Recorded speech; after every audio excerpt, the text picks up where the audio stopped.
One simple change to how you walk that could save your life. After 70, Senior Health Podcast. The path to enhanced safety and renewed confidence in your mobility is far simpler and more accessible than you might imagine. It's not found in expensive gadgets designed to prevent falls, nor in specialized grip socks or extensive home modifications. You won't discover it within a rigorous, complicated new exercise regimen demanding hours of your time. In truth, the most profoundly effective measure you can implement today to significantly reduce your risk of falling is something you cannot purchase, install, or perform in a gym. The solution lies in a fundamental, yet often overlooked aspect of your daily life: the very way you walk. It's a subtle but powerful alteration, a single precise adjustment to a movement pattern you've executed your entire life, a movement you may have been performing incorrectly for years without realizing the inherent risks. My professional journey over the past 26 years as a physical therapist has afforded me a unique perspective, working intimately with countless adults over the age of 70. Through these extensive interactions, I've observed a recurring and deeply troubling pattern, a silent epidemic of gait dysfunction.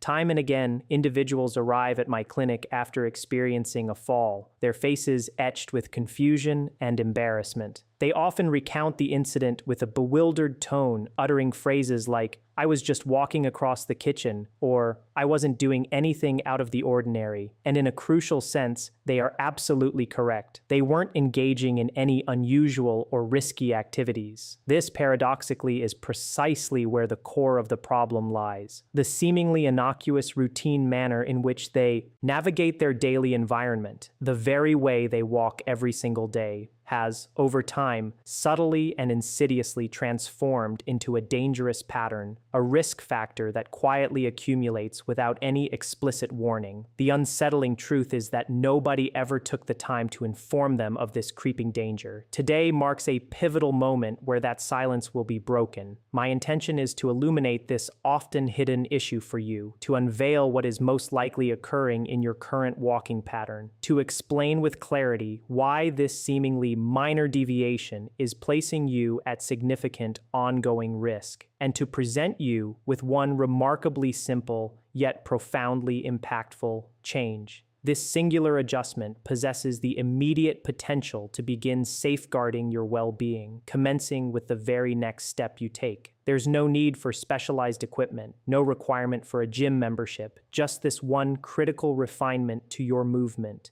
that genuinely holds the power to protect your independence, your quality of life, and quite potentially save your life from the devastating consequences of an unexpected fall.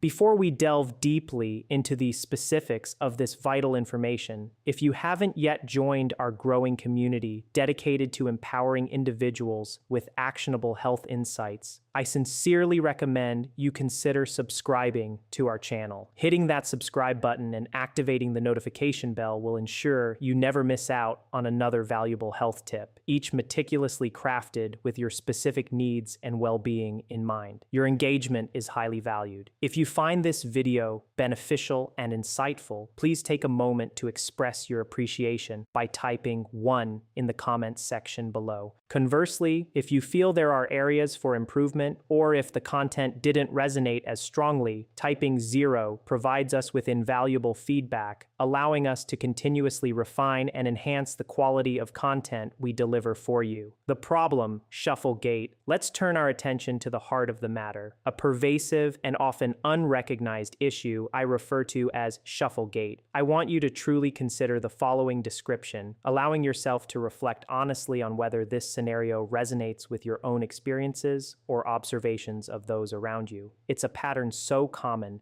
yet so subtly insidious that it often goes unnoticed until a fall abruptly brings it into stark relief. Picture, if you will, an individual navigating a seemingly ordinary space, perhaps a familiar hallway within their home or a pathway in their neighborhood. Observe their manner of walking closely. You'll notice their steps are remarkably short, significantly more so than they once were in their earlier years. There's a distinct lack of elevation. Their feet appear to barely clear the ground with each forward movement. often sliding or dragging in a low, almost reluctant shuffling motion, rather than executing a clean, decisive lift off the floor. Their upper body might exhibit a subtle but persistent forward lean, as if perpetually anticipating the next step or perhaps bracing for an unseen challenge. Their gaze, rather than being directed forward and outward, is frequently cast downwards, fixed on the ground just a few feet in front of them, constantly scanning the immediate path.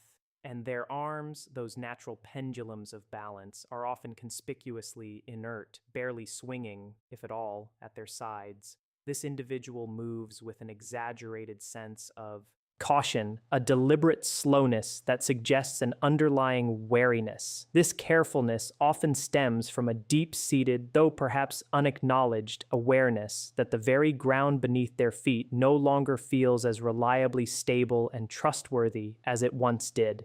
This particular manner of walking is precisely what we define as a shuffle gait. It represents one of the most prevalent and concerning walking patterns I routinely encounter in adults over the age of 70.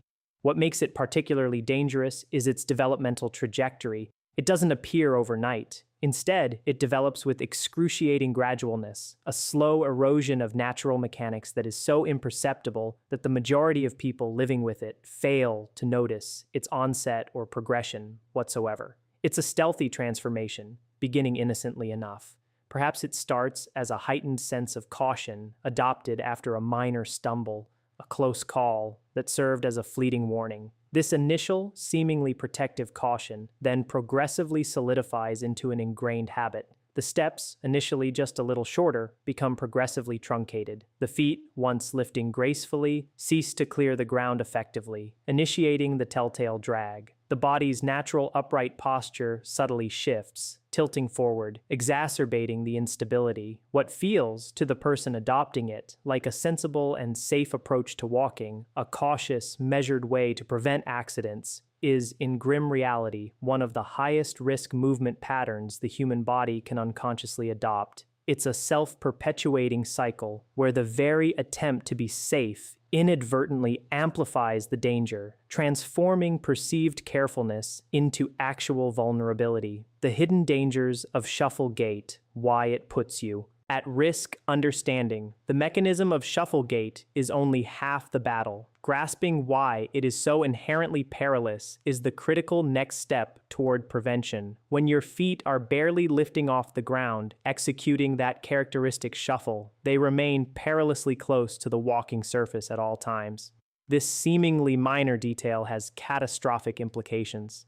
Any slight irregularity on that surface, be it the barely perceptible raised edge of a rug, a subtle increase in the height of the flooring between rooms, a small crack in a sidewalk, or even a tiny pebble, instantly transforms into an insurmountable trip hazard. There is simply an inadequate amount of vertical clearance, a crucial safety margin between your foot and the floor. This means that if even the smallest anomaly presents itself, there's no room for error, no space for your foot to clear it successfully, leading almost inevitably to a fall. The scenario swiftly transitions from something might go wrong to something will go very wrong. Compounding this issue is the nature of the steps themselves and the body's posture. In a shuffle gait, not only are your steps short and lacking proper lift, but your body's weight is also often already pitched forward, as if you're constantly leaning into the next step. This forward bias, coupled with shortened stride, creates a devastating synergy of instability.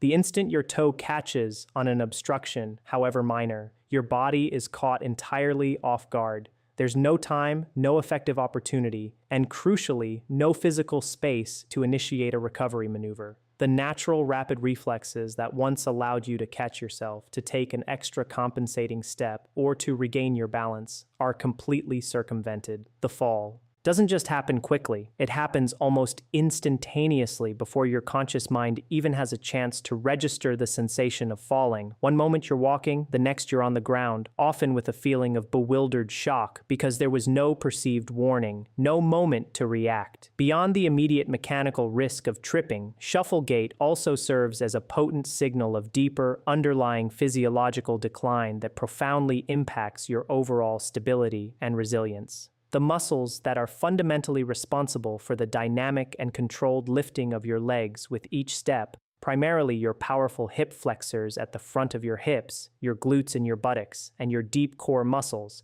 have, through prolonged underuse, become significantly weakened.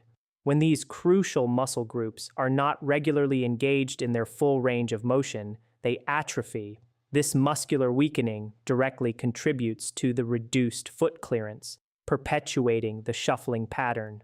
Furthermore, the intricate neurological connection between your brain, the central command center for movement, and your legs, the executors of that movement, has gradually slowed down. The electrical signals that transmit instructions for lifting, balancing, and adjusting are no longer traveling with the speed and efficiency they once did. This delayed communication diminishes your proprioception, your body's innate sense of its position in space, and severely impairs your reaction time, making you less capable of responding swiftly and effectively to unexpected challenges to your balance. The good news, however, is that both of these critical aspects, the muscular weakening and the slowing of neurological pathways, are not permanent fixtures of aging. They are, in fact, remarkably reversible. And this transformative reversal begins with the implementation of one fundamental, yet profound, change to how you walk. The one transformative change, embracing the heel strike. Now for the pivotal revelation, the single most impactful modification that can immediately begin to reshape your walking dynamics and fortify your defense against falls. The change I want to impress upon you and encourage you to adopt from this moment forward is deceptively simple. Every step you take should consciously begin with the initial contact of your heel upon the ground. This fundamental action is known as a heel strike. This isn't merely a suggestion, it is, in fact, how human beings are biomechanically engineered and naturally designed to walk. Observe a young child learning to walk, or recall your own movement patterns from youth when your gait was unburdened by fear or compensatory habits. When we are young, vibrant, and our gait is natural, fluid, and unguarded, our heel instinctively makes contact with the ground first with each and every step. This initial heel contact is not a rigid impact, but rather the beginning of a beautifully orchestrated sequence of motion. From the heel, the weight of your body then smoothly and continuously rolls forward through the intricate arch of your foot, across the broad ball of your foot, and finally culminates in a powerful push-off through your toes.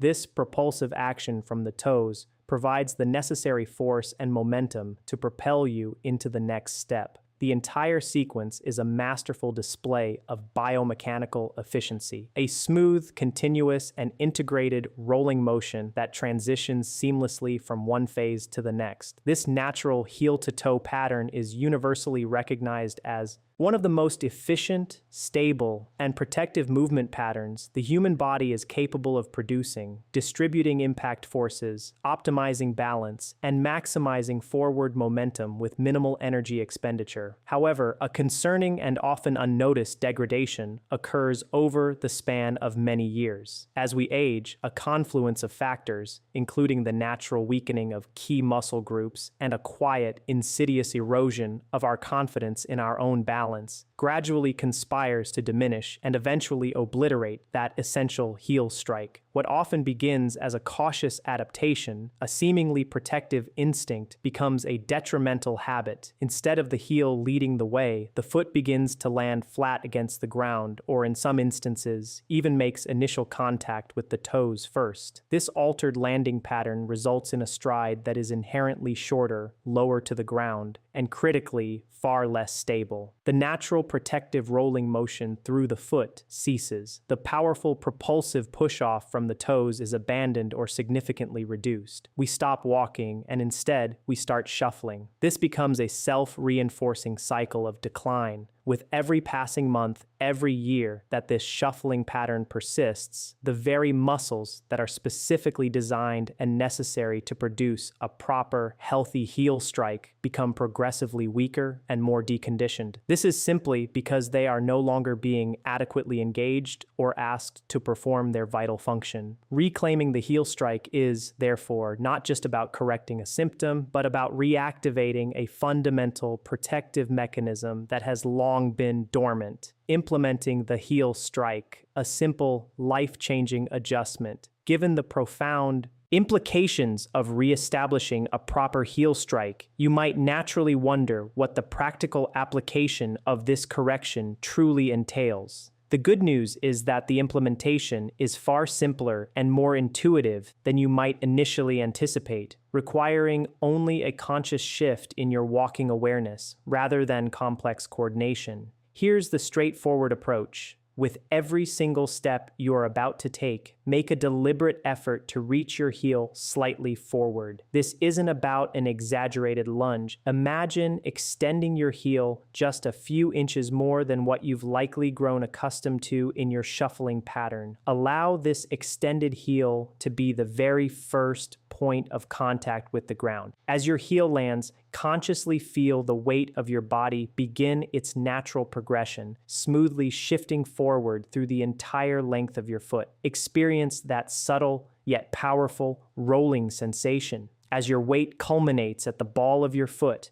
actively engage your toes, allowing them to push off purposefully behind you as you initiate the next step. And here is perhaps the most crucial instruction, one that directly counters the ingrained habit of shuffling. Lift your foot. Do not slide it. Do not drag it. Actively pick your foot up off the ground. Clear it. Reach it forward with intention, and then allow your heel to land first, precisely as designed. This deliberate lift is paramount. It ensures adequate clearance and re-engages the very muscles that have become dormant. When you execute this corrected walking pattern correctly and consistently, several remarkable and interconnected benefits begin to unfold simultaneously, creating a cascade of positive changes throughout your entire kinetic chain. Firstly, your step or length will naturally and almost immediately increase. This extension of your stride is not merely aesthetic. It profoundly enhances your overall stability and generates a more efficient, smoother forward momentum, making each step less effortful and more secure. Secondly, and critically, your foot now clears the ground properly with each stride. This simple act of lifting eliminates the constant, treacherous risk of catching your foot on subtle surface irregularities that were once invisible hazards. The fear of tripping over a rug edge or a minor crack diminishes significantly as your feet gain that vital clearance. Furthermore, your posture automatically and dramatically improves. The act of initiating contact with your heel pulls your body's center of gravity back into a more balanced and upright position. This naturally counteracts that insidious forward-leaning posture inherent in a shuffle gait, aligning your spine and pelvis in a more anatomically correct and stable configuration. Perhaps one of the most significant long-term benefits is the re-engagement of those previously weakened muscles. Your hip flexors, your powerful glutes, and your core muscles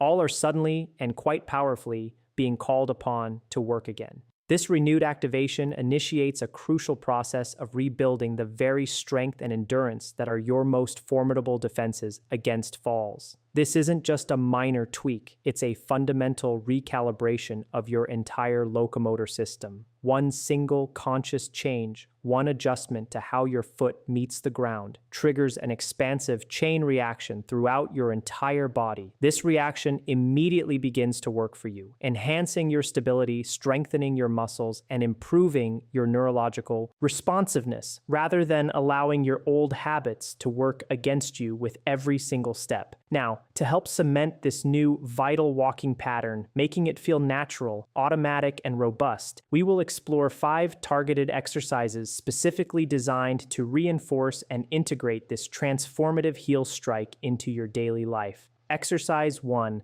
the conscious heel strike, walk. Before diving into complex routines, the foundational step towards reestablishing a safe and efficient gait is to consciously, slowly, and deliberately practice the heel strike itself.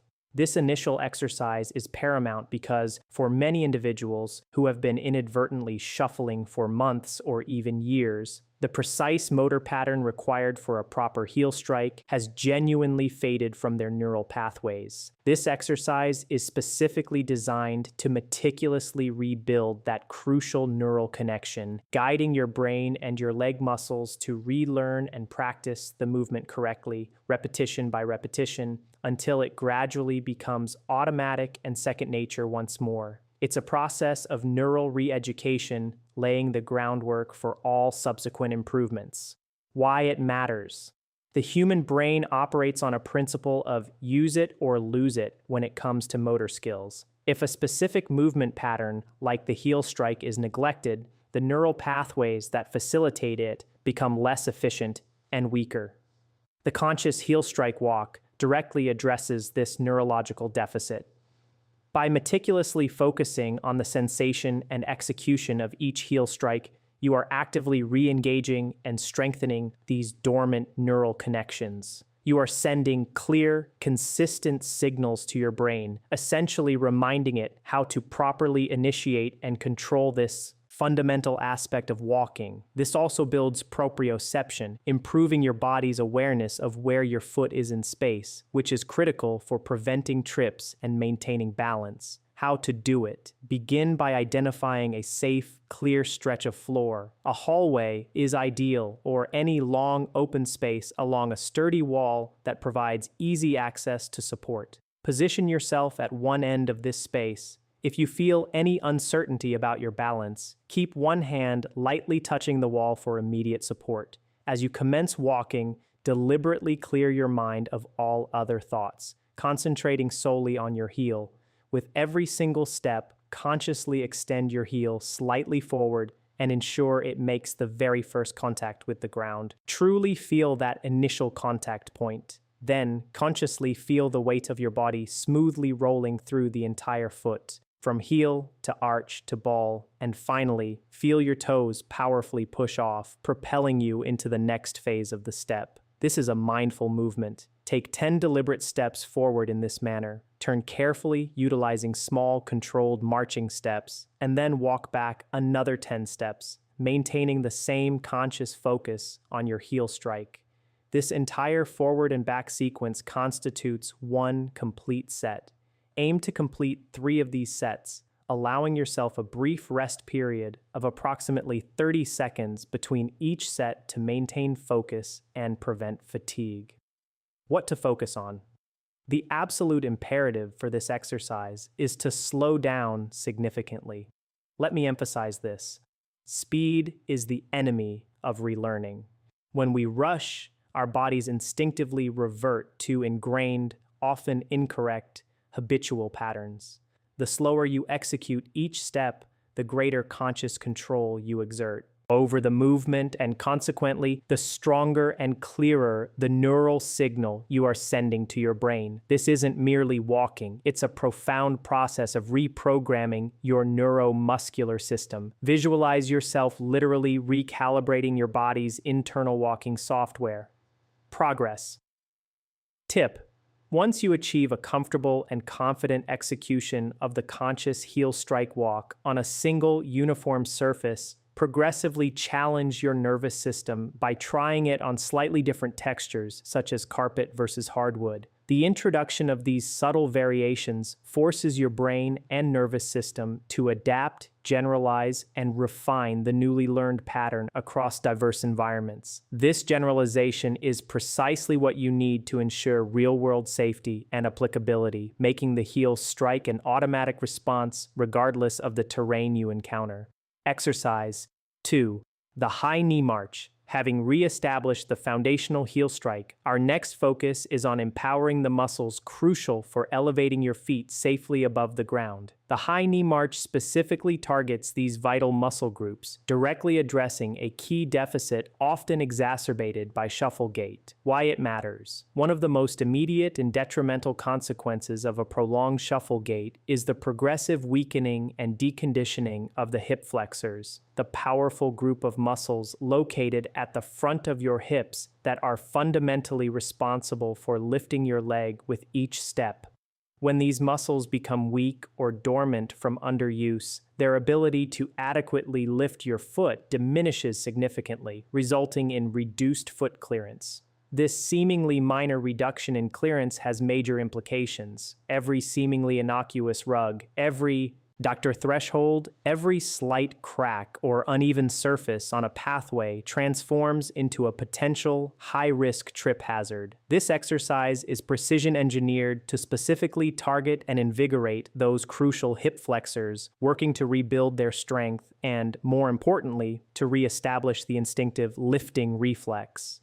This reflex is what keeps your feet reliably and safely elevated above the ground with every single stride, restoring that critical margin of safety against unexpected trips. How to do it? To perform this exercise safely and effectively, position yourself directly behind a sturdy chair. Place both hands lightly on the back of the chair, using it for steady support and balance throughout the movement. From this supported standing position, begin to march in place. Start by lifting your right knee deliberately towards your chest, aiming to bring it as high as is comfortably possible without straining or losing balance. Pause briefly at the apex of the lift, feeling the engagement of your hip flexors, then slowly and with meticulous control, lower your right foot back to the floor. Ensure the descent is just as controlled as the ascent. Once your right foot is back on the ground, repeat the identical movement with your left knee, lifting it high towards your chest and then lowering it with precision. The successful completion of a lift with both the right and left knee constitutes one full repetition. Your goal is to complete 15 repetitions on each side, totaling 30 distinct lifts, maintaining a slow, deliberate, and controlled pace throughout. If the lift feels too easy, it's a clear indication that you're not extending your knee high enough.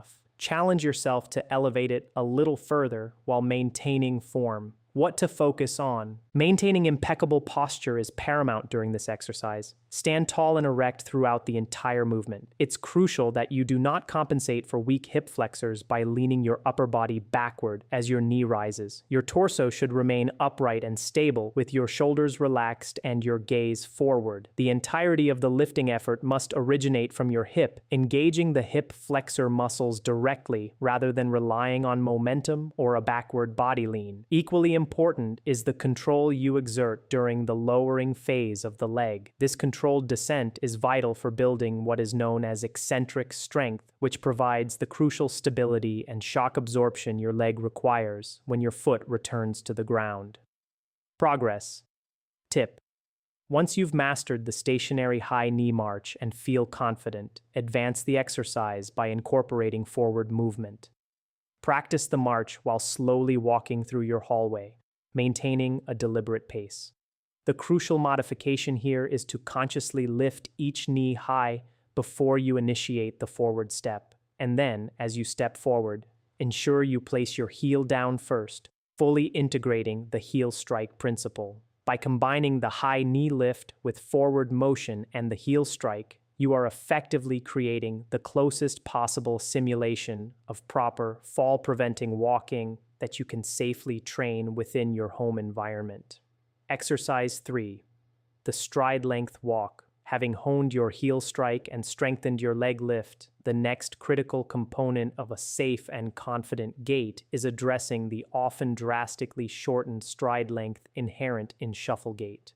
This exercise directly tackles that issue, guiding you to reclaim a more natural, expansive, and stable stride. Why it matters.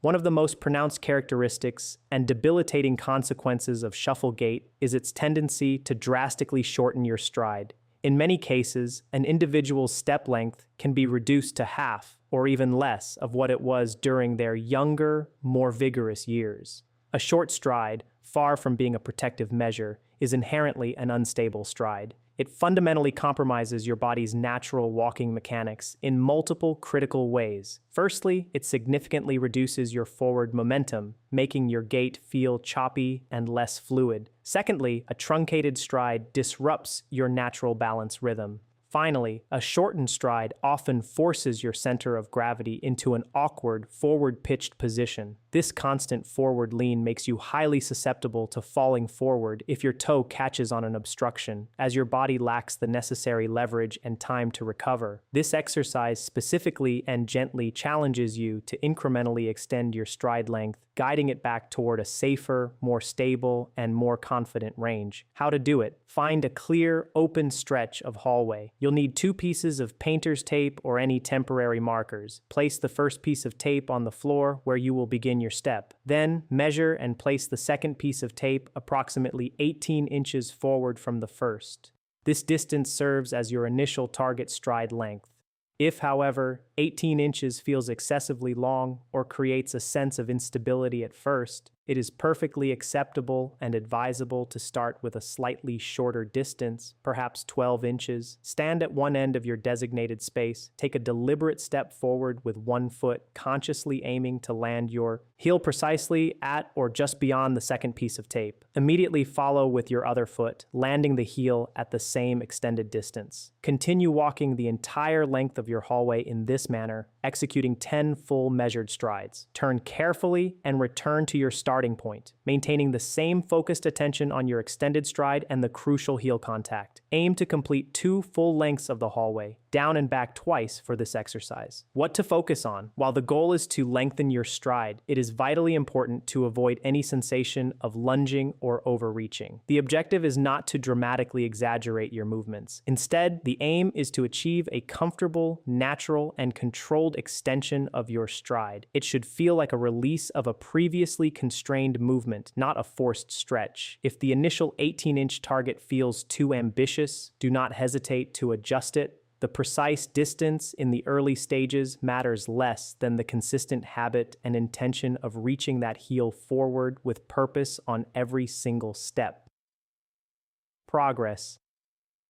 Tip: as you become more proficient and comfortable with your chosen stride length, progressively challenge yourself by incrementally increasing the distance between your tape markers. Move them out by a small margin, perhaps half an inch to an inch at a time, allowing your body to gradually adapt to a longer stride. Most individuals are genuinely surprised and encouraged by how quickly their natural stride length begins to extend once they commit to consciously training it. Exercise 4, the slow motion walk. After working on the heel strike, knee lift, and stride length, we now turn to an exercise that strips away all the habitual shortcuts and forces. Profound neurological retraining. The slow motion walk is a uniquely powerful tool for cementing correct walking mechanics by removing the crutch of speed and momentum. Why it matters. In the realm of walking mechanics, speed is often where proper form tends to unravel. When we walk at our accustomed pace, our bodies tend to rely heavily on ingrained habits and passive momentum rather than conscious muscular control. For someone who is actively undertaking the vital process of rebuilding and relearning a safe and efficient walking pattern, speed is not an ally.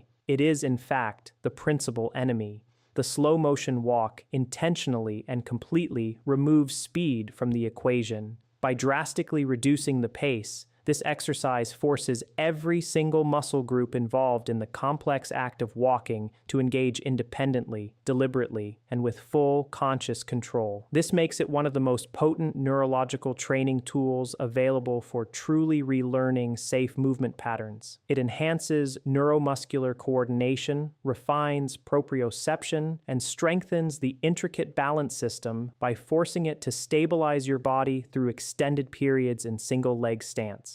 How to do it. Stand at one end of your hallway or designated clear space. Now begin to walk at the absolute slowest pace you can physically manage, truly challenging your body to control every fraction of the movement. The objective is to make each individual step take a full 3 to 4 seconds to complete from initiation to completion. Here's the sequence to meticulously follow. First, deliberately lift your foot off the ground. Consciously pause it briefly in the air, allowing your balance system to stabilize. Then, with exquisite control, reach your heel purposefully forward, ensuring it will be the first point of contact. Slowly, gently lower your heel to the floor, feeling the precise moment of contact. Allow your weight to gradually and smoothly shift forward through the entire foot. Finally, engage your toes to push off with intention, initiating the next incredibly slow step. Continue walking the full length of your hallway in this deliberate, slow-motion style. Turn carefully and return to your starting point,